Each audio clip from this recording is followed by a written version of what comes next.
Dakatarisa kudenga mtsotsi pamatama ose. Masitetse social media imomandenoswera ndichida kunzwisisa nyaya dzacho kuti dziri kufamba sei pazukuru vanhu. Masitetse social media ngatitaurei chokwadi anditi tisakurumidze tamhanyisa nyaya dzisiridzo anditi hazvina kunaka izvozvo vazukuru kungokurudzirana kuti ngataurei nyaya dzine umpo, nyaya dzine chokwadi anditi so chiteerera kana unga usati wasubscribe this channel kukurudzirana zvakare kuti ngatisubscribe toisa notification bell kuitira kuti pega pega patino upload a video you will be notified anditi so vazukuru vanhu vakawanda chatenderera chekuti musoro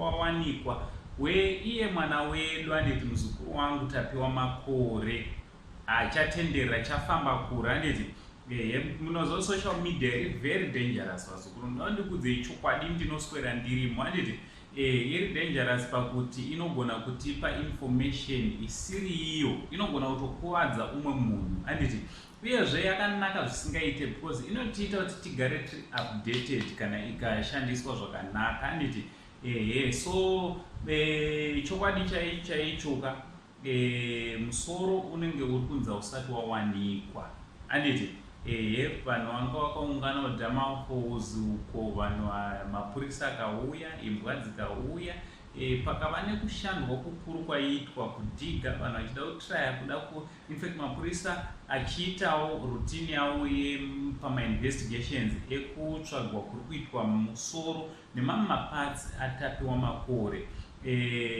Vanhu pangowewo mapurisa vanhu vabva vatanga kudispersiwawo anditi kuti vange vari vasavhiringe basa rinochiitwa nemapurisa pakuti sekuziva kwenyu kuti nyaya yachona vanhu vakawanda vada kuziva nekunzwisisa kuti zvii zvine zvichiitika anditi apawo mapurisa anenge achida kuita basa.